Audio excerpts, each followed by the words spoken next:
Picture a narrow strip of land scarred by war where a single road becomes the fulcrum of a global storm. In April 2025, Israel's military seized the Morag corridor in southern Gaza, a vital artery linking Rafah and Khan Yunis, declaring it the cornerstone of a new security zone. This is just the start, the defense minister vowed, with plans to sweep across most of Gaza, displacing tens of thousands in a heartbeat. The United Nations sounds alarms. Palestinians may have nowhere left to run, while Hamas clings to ceasefire hopes in Cairo. Over 1,500 killed since mid-March, a death toll surpassing 50,000 and 58 hostages still held. This is a conflict teetering on the brink. What drives Israel's bold move, and what ripples will it send?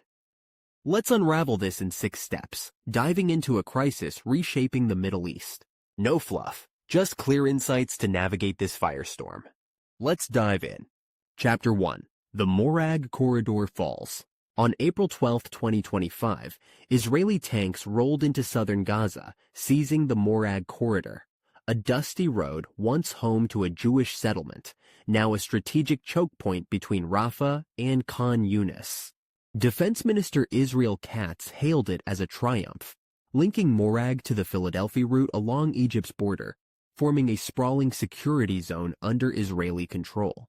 Operations will intensify across most of Gaza, he announced, ordering tens of thousands in Khan Yunis to flee immediately after rocket fire sparked the assault.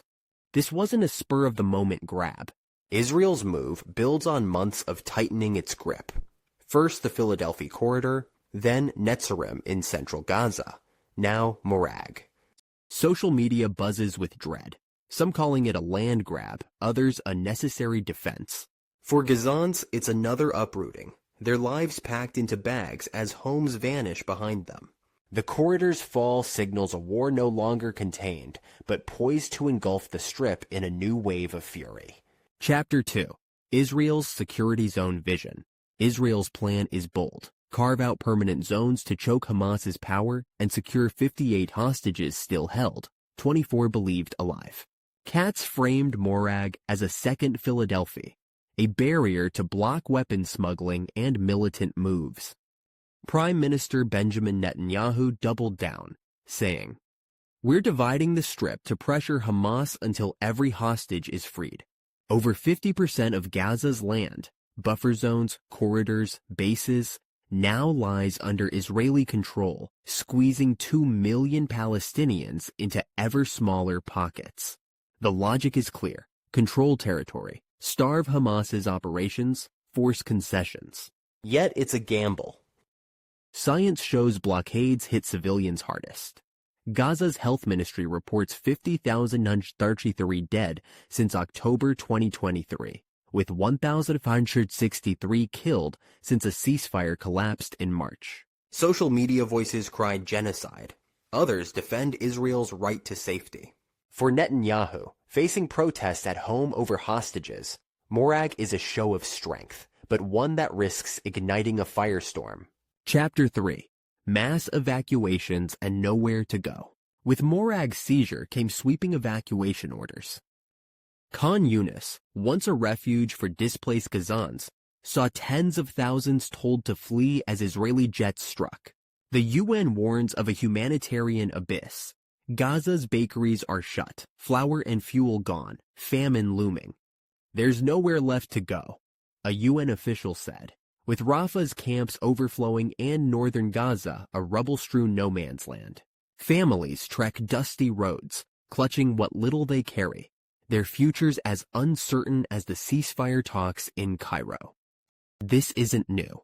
Since March, Israel's offensive has displaced hundreds of thousands, many returning home during a brief January truce only to flee again. Science reveals displacement frays mental health.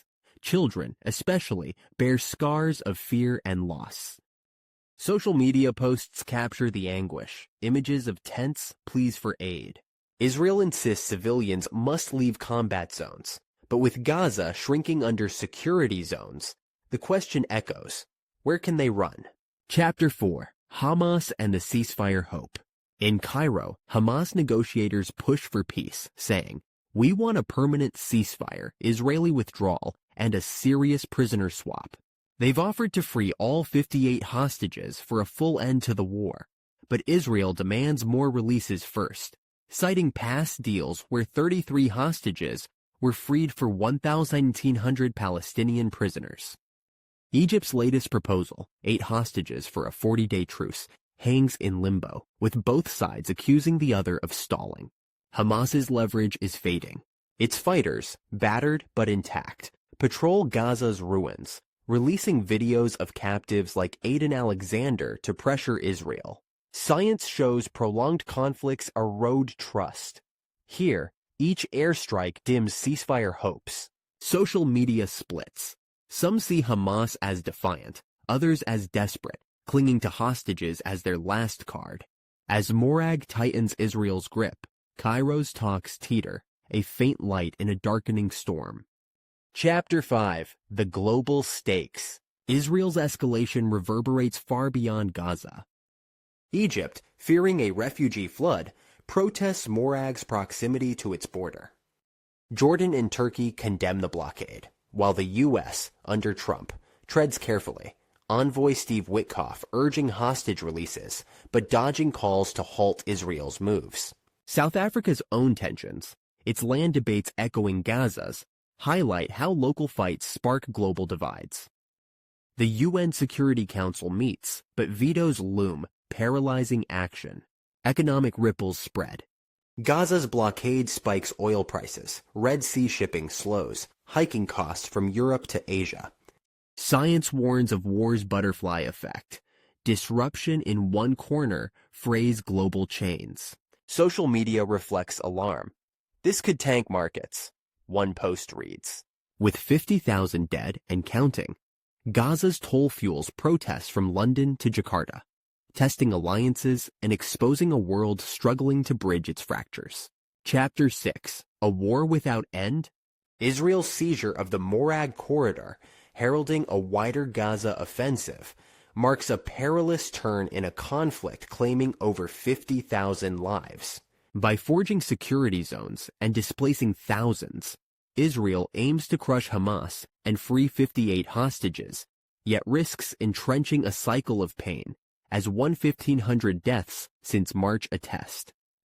Hamas's ceasefire pleas clash with Israel's resolve, leaving Cairo's talks fragile against a backdrop of famine and ruin.